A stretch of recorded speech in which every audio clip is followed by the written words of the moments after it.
right, now we do remember that there's a time former Trade CS Moses Kuria did say that the prices of fuel will continue to rise until February next year. That is evident with the latest prices that have just been published by April that will be taking effect from midnight tonight. We'll be giving you the details of that, and you will get to know at what price you'll be buying a liter of petrol, diesel, or even kerosene tonight. My name is Brian Amwai. Thank you so much for making time for the program tonight. This is Look Up Weekend on Lookuptv. Top stories tonight.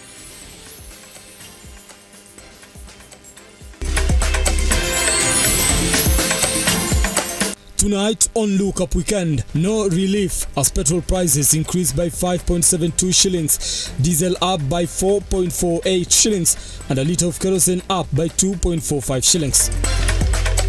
Also tonight, DPP Renson Ngonga directs IG Koome to speed up investigations to uncover operations of Mwenda, the alleged fake advocate. And hizi pombe alamu zimetumaliza by the way, but saizi tunashukuru juu hiyo maneno ni kama imeisha, saizi hakuna kabisa. Residents of New Jerusalem in Nakuru tell the tales of scars of alcoholism as they rebuild their lives.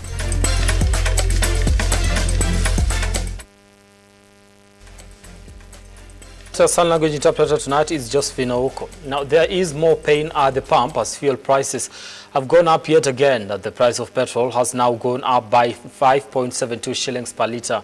Diesel has increased by 4.48 shillings per litre, and kerosene up by 2.48 shillings per litre effective midnight. This means petrol will now retail at 17.36 shillings per litre. Diesel will sell at 205.48 shillings per litre, and kerosene at 204.58 shillings per litre in Nairobi. The new prices will be in effect until November 14th. In Mombasa, let me just take that again. In Mombasa, the three products will retail at 214.3, 202.41, and 201.99 respectively. It is said that this is a significant increase from the current prices, where petrol sells at 211.48 per litre in Nairobi, diesel at 200.99, and kerosene at 202.61. The new prices come after the government imposed a stabilization of 3.07 shillings per litre for petrol, 11 shillings 0.64 per litre for diesel, and 9.6 for kerosene, totaling to 1.76 billion shillings.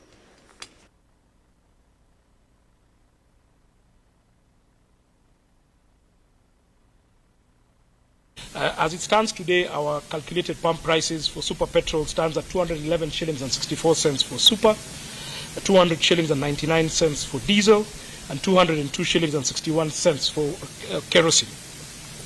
On the basis of our computation and the formula that you will be sharing in the press release with you shortly, on our computation, the pump prices were set to rise for super from 211 shillings and 64 cents to 220 shillings and 43 cents. This is an increase of 8.79 shillings for super PMS. For diesel, from 200 shillings and 99 cents to 217 shillings and 11 cents. This would have been an increase of 16 shillings and 12 cents. And for dual purpose kerosene, from 202 shillings and 61 cents to 214 shillings and 66 cents. This would have been a 12 shilling and 5 cents increase. In this current cycle that is ending at midnight tonight, we had applied an average of the exchange rate of Kenya shillings 148 shillings and 98 cents shilling to the dollar. In this cycle that will be commencing on the 15th tomorrow at 12:00. Now, away from that, President William RUTO has honored the Kenya Defense Forces for their sacrifice, dedication, and bravery in defending the country and its interests against external aggression. Now, the head of state has also singled out the forces for special praise for their peace mission in neighboring countries in the region. Now, speaking during the KDF Day celebrations that serves as a reminder of the fortitude and commitment in the KDF in relentless pursuit of peace for the nation, President William RUTO says KDF forces have put themselves in the line of fire for the country and the region to enjoy relative peace and stability. Henry Tende now reports. Salute, men and women in uniform. You sacrifice. Narrations, poems and performances in honor of Kenya Defence Forces KDF. Today marking a special day as the forces celebrated the KDF Day. President William RUTO, who is the Commander-in-Chief of the Armed Forces, arrived here to be part of the celebrations.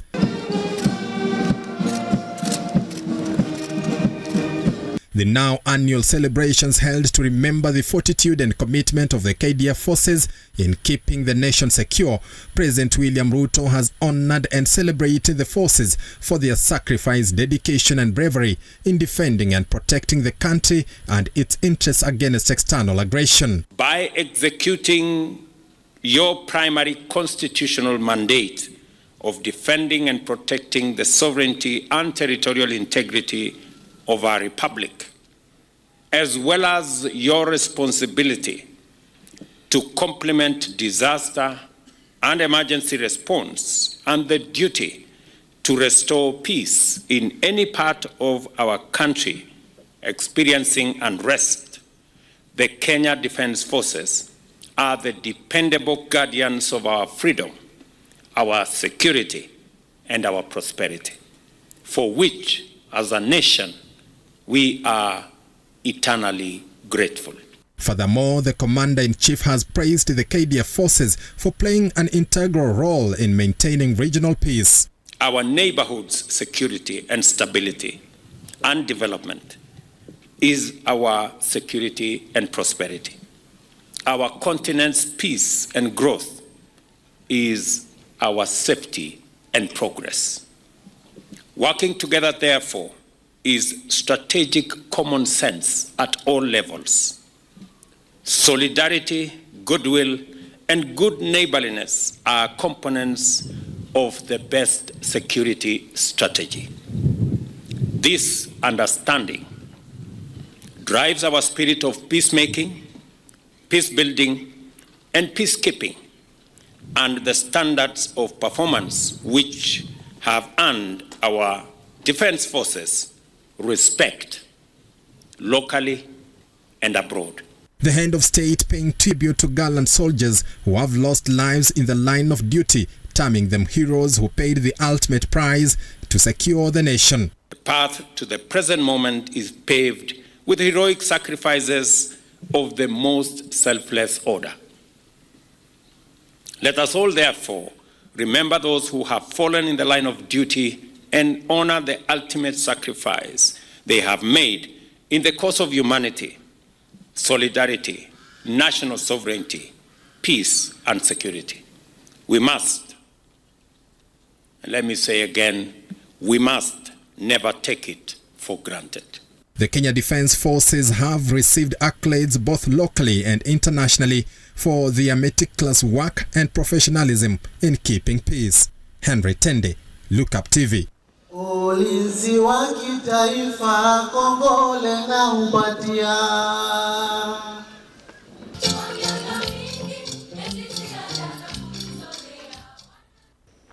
Now, the Director of Public Prosecutions, Renson Ingonga, has directed the Inspector General of Police, Koome, to conduct investigations into allegations of Brian Mwenda impersonating a lawyer. Now, the DPP on Saturday said there has been an increase in the number of cases of unqualified persons acting as or pretending to be advocates of the High Court of Kenya.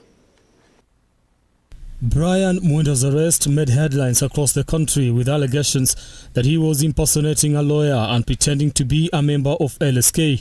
And now, the DPP has ordered investigations into the said allegations. In a statement, the Director of Public Prosecution says, in response to the increased cases of this nature, I have directed the Inspector General of the National Police Service to undertake expedited comprehensive investigations in respect of the suspected case of identity theft of the said Brian Mwenda, among others, with a view of possible prosecution upon criminal culpability being established. Ingonga noted that there have been widespread instances of identity theft and or impersonation of advocates, contrary to Section 29 of the Computer Misuse and Cybercrimes Act, number 5 of 2018. He said Mwenda's case is not new since investigations and arrests of cases of similar nature have been made, listing around 4 cases, with one allegedly operating a law firm in Thika and another who allegedly pretended to be an advocate and operated under a law firm. One of the 4 suspects was also impersonating a researcher at the judiciary. Mwenda came into the limelight after LSK Nairobi branch issued a notice on their X page on Thursday. The notice read, "It has been brought to the attention of the LSK Nairobi branch through the Rapid Action Team that the above pictured person has been presenting and conducting himself as an advocate of the High Court of Kenya and a member of the LSK Nairobi branch. The branch wishes to notify all members of the society and of the public that Brian Mwenda Njagi is not an advocate of the High Court of Kenya. From the society's records, neither is he a member of the branch." LSK President Eric Theuri has come out to warn politicians who are supporting Mwenda, saying it will take action on them for aiding a fugitive. This comes after different leaders, including Mike Sonko and Kotu SG Francis Atoli, said they will step up to assist Njagi. Brian Mwenda Njagi is now a fugitive from the law. And as citizens of this country, we have a moral and a legal obligation to effect arrest if the said masquerader is spotted anywhere in public. We have also seen a video that he shot yesterday evening with the former governor of Nairobi, Mike Sonko. We wish to notify the former governor that he is now aiding a fugitive from the law, and that in itself is a criminal offense, and that if he does not produce the masquerader to the nearest police station, that we would also be asking the police to take action against him. Brian Amwai, Lookuptv. Now, away from that, Deputy President Rigathi Gachagua has noted that President William Ruto's administration will continue to work with the MPs, governors and other leaders to improve education standards as one of their main agendas. Now, he spoke during his educational development visit to Mawingu Girls Secondary School and Kipipiri Technical and Vocational Training College in Nyandarua County. John Matava now reports. Rais William Ruto, kiongozi wetu na mimi, tumeamua there must be affirmative action for the county of Nyandarua. In his visit for educational development tour in Nyandarua County, the Deputy President congratulated leaders for their great cooperation in strengthening government projects and especially the education sector, curbing youth unemployment. You are spot on, viongozi wa Nyandarua. Nyandarua, having been a settled area, has been disadvantaged since independence, because the people of Nyandarua came from Kiambu, others from Ranga, others from Nyeri. They settled here. While addressing the residents, Gachagua promised to jointly support the construction of both tarmac and maram roads in order to ease transportation of food from the farm to the market. Kuna hizi barabara zetu za hapa township, mimi najua vile ulipigana na macontractor, 4.6 kilometers sinasonga. Lakini wacha kwanza, hata tukitengeneza rami, hata hii ya maram ya kutoa chakula kwa barabara pia tutengeneze. Ndio chakula itoke kwa shamba ifike kwa soko. And Nyandarua feeds Nairobi. It feeds Mombasa.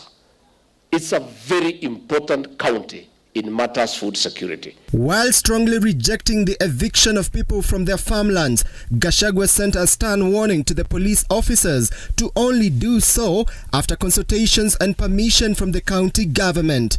If any of our police formations want to do some work in a county, wafike hapo kwa county kwanza, wapige ripoti to the local police station. Waseme tu kwa area, tumekuja kazi hii. Ndio waambiwe vile area hiyo inakaa. That is a standard operating procedure of the police. Some of the leaders who were present praised the Deputy President for his great cooperation with the President in supporting development projects and especially in the education and transport sectors. Our Deputy President earned his place in the hustler nation. Sio kiti alipewa, alikuwa anasaidia rais kuzunguka Kenya, alikuja Kajiado, and therefore he was not just given, he earned his place. Kama kiongozi wetu na the senior most leader wa hapa Mount Kenya, Rais wa Jamhuri ya Kenya amesema anataka kuunganisha Kenya nzima. Na itakuwa vibaya sana, Your Excellency, kama atakuja kuunganisha Kenya nzima, arudi hapa nyumbani aanze kutuunganisha. I want to assure you that we want to make Kenya a preferred destination for investors, for manufacturers and for traders. John Matava, Lookuptv, Nairobi. Right, 16 minutes past the hour. We do take a short break here. We'll be back in a few.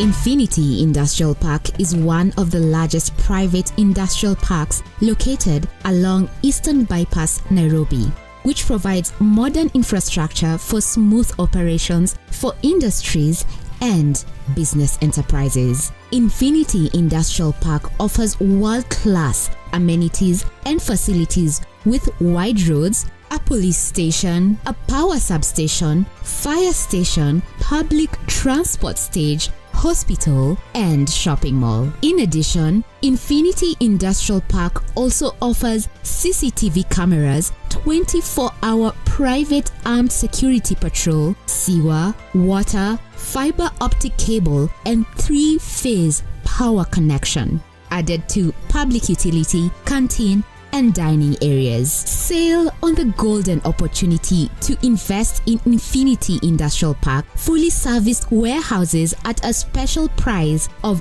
3,569 Kenyan shillings per square foot. For more inquiries, visit our website infinityindustrialpark.com.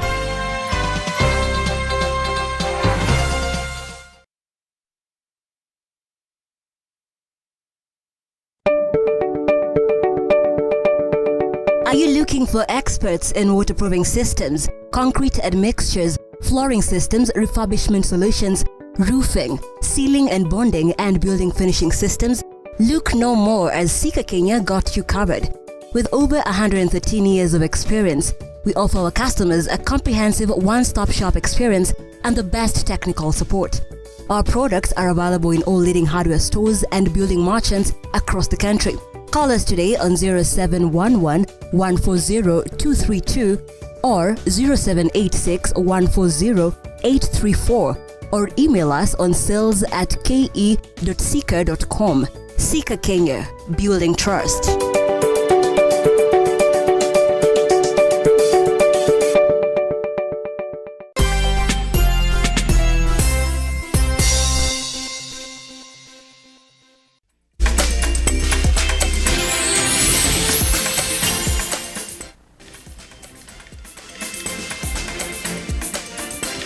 Thank you so much for staying with us here on the program. Continue engaging us on our socials at Amoy Brand, that is on Twitter at Lookuptv, on X rather, at Lookuptv. The hashtag you're using tonight is Lookup Weekend. We are also live on Facebook, where you can send your feedback and we'll be able to sample some of it as we continue the program tonight. And yes, tell us exactly where you are watching us from. What do you think about the stories that we're running today? Let's continue with the program tonight. Machakos leaders, led by Governor Wavinya Ndeti, have condemned the ongoing Athi River demolitions that have seen over 50 residences brought down, including churches and homes, saying it is a scheme by government to grab the land and impoverish natives who have been residing as squatters. Now, the demolitions began just hours after President William RUTO sounded a stern warning to unlawful tenants in the environs of the East Africa Portland Cement Company. Barely a day after President William RUTO gave a warning to squatters residing in the East African Portland Cement environs. He gave very clear instructions to the management here of EPZ that all speculators, people who have held titles to pieces of land here for 10, 15, 20, 30 years without developing them, should be revoked so that we can give it to people who want to use this facility. Demolitions began early morning with tens of thousands forced to spend the night in cold. As bulldozers brought down structures, worried and devastated, locals were trying to salvage their households as they figure the next move. The Ukambani leaders, led by Governor Wavinya Ndeti, who had visited the area, were forced to scamper for their safety. Address to their lock was cut short by GSU officers who forcibly directed them to leave. Yesterday I was having a function at the White House. I'm being called that my people's houses are being demolished. When I asked, I was told there was court order. What court order is there to demolish? Number one, I'm not mincing my words. Hii shamba ya Portland, sio ya Portland. Portland walipatiwa shamba na community wa mine. After mining, the land should have reverted back to the community and the leases ended. Hapa tunaambiwa tunajengewa affordable housing. Hizo affordable housing zinajengewa kina nani? The land in question was previously utilized by Portland Cement Company to extract pozola before the mining activities ended and natives settled in the land. The Machakos Environment and Lands Court on Monday ruled that the disputed for 200-acre piece of land occupied by over 10,000 squatters belong to the East African Portland Cement. What the judge here, mimi naamini judge hapa, I don't even want to know his name, aliamurishwa na executive a strike out, badala ya kustrike the application which was before him, which was that of an amended plaint, he struck off the whole case. That does not happen. I am a senior counsel. You cannot do that. That is serious miscarriage of justice. Na ndio naona rais akisema kwamba wamepatiwa idhini na mahakama. Alipata hiyo briefing lini? Mambo yalifanyika na vile governor amesema the descending ni kupatia watu notice in writing. Sio kuleta mabudosa usiku, watoto wamelala, hata wameanza demolition jana. It is a sorry state. Aludagail for Lookuptv. Now, 6 people in Hagdera refugee camp in Garissa have been diagnosed with cholera, bringing back fears of a new outbreak months after the disease was controlled. As Beatrice Njoroge now reports, WHO has offered medical supplies worth 10 million shillings, with the county government stating that it has undertaken stringent measures to contain the disease.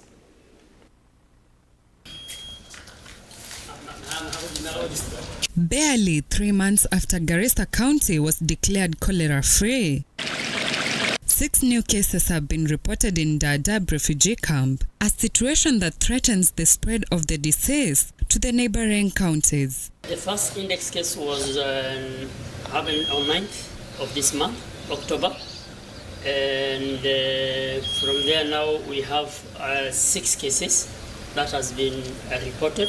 The Garissa County Director for Health, Aden Hussein, has noted that the emergency team in the area will repair the medical center that was being used before. The county also has just got an outbreak, the second wave of a cholera outbreak at the Hagadera camp.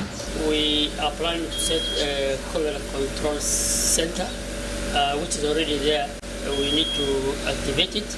And we also want to do community and risk communication and community engagement so that they're able to understand the preventions of this cholera. The technical personnel in the World Health Organization, WHO Kenya, Ibrahim Noor, has said that the organization is ready to support the county government in dealing with the outbreak, especially emergency cases. What we also are planning is to do integrated trainings that is going to target Fafi and Dadaab sub-counties over the next 3 weeks. Wanjiko Njoroge, Lookuptv. What story? All right, now residents of New Jerusalem in Nakuru County are recounting their dark past as alcohol addicts for years. As they continue with the journey of rebuilding their lives, the group of youth has chosen to educate the community on the dangers of alcoholism and encourage young people to engage in positive activities. Werimu Wasike brings us more on this particular story. New Jerusalem Village in Dundori ward of Bahati sub-county Nakuru City was initially tagged as Mombasa Village. The name Mombasa Village, according to the locals, came about following the high consumption of illicit brew in the village. We meet Anthony Muya, one of the young people in the village, who narrates to us how his life has been destroyed by the illicit brew. Muya admits that he had become a hardcore addict, leading to separation from his wife. The now reformed youth says he came to his senses a year ago and chose to change his drinking habits, and his life has been better ever since. Hizi pombe alamu zimetumaliza by the way. But saizi tunashukuru juu hiyo maneno ni kama imeisha, saizi hakuna kabisa. Saizi hata mtu anaweza enda kufanya hata kibarua. At least hata mtu anajisaidia saizi. Ulaibu wa pombe yani ni ile kukosa job. Sasa kibarua kenye utapata ni kibarua kidogo, pesa kidogo. So unaona hata ile pesa ikusaidii. Sasa unaona kama saizi county imeanza kutupea kazi hata kwa barabara hivi. Unapata pesa mzuri. Utapata hiyo hata time ya kuingia kwa tei. So unaona mimi naona hiyo imetusaidia sana. Hata saizi ndio tumeanza reform kabisa. Saizi hata naona nitarudisha familia nilikuwa nayo lakini mambo tu ikaharibika kidogo.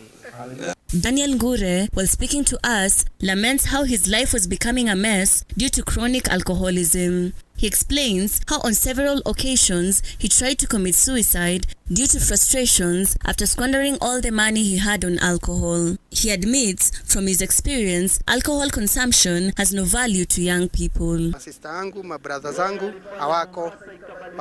Walienda tumebaki watatu, tulikuwa 10. Juu ya nini? Ya pombe. Nimejaribu kujiua mara 2. Juu sasa bibi alienda, mama sina, mzee sina.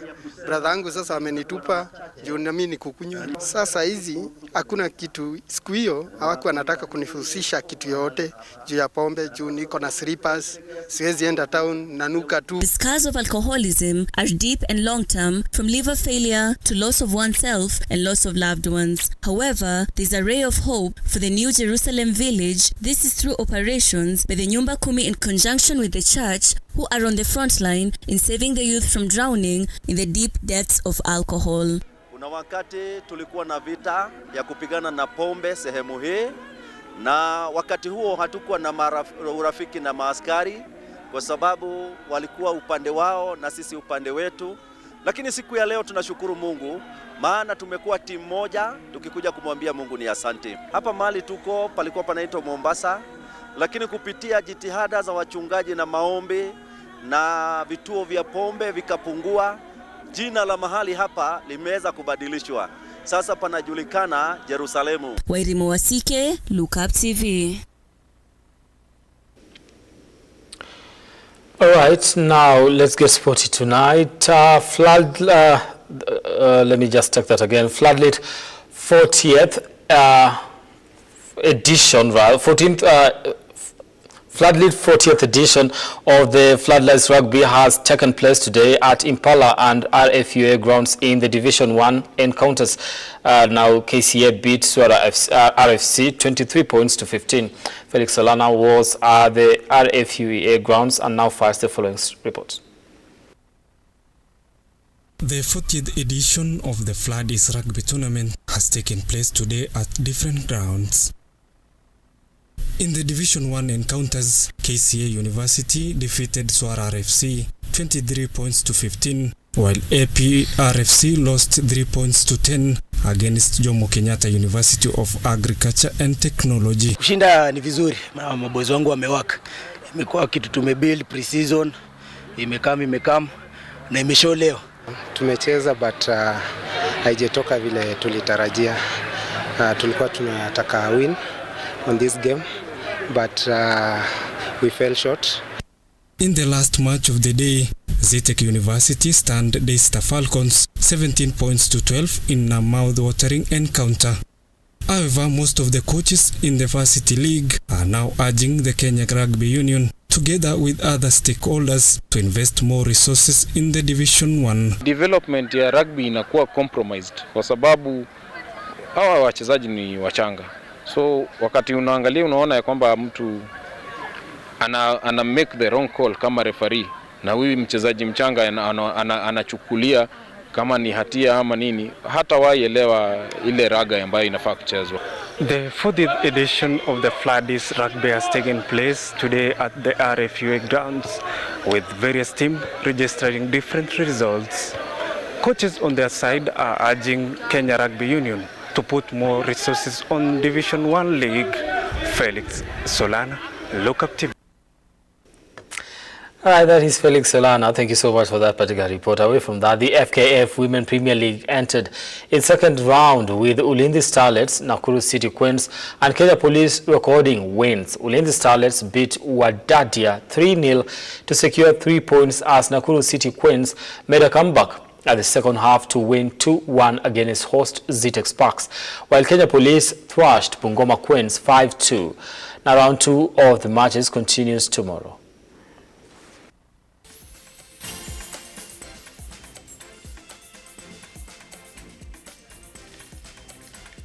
31 minutes past the hour. Thank you so much for your time and being part of the bulletin tonight, the program tonight. My name is Brian Amwai. Let's do this again next time. Our sign language interpreter tonight has been Josephine Oko. I'll see you again when? Tomorrow on Look Up Weekend, right? Good night.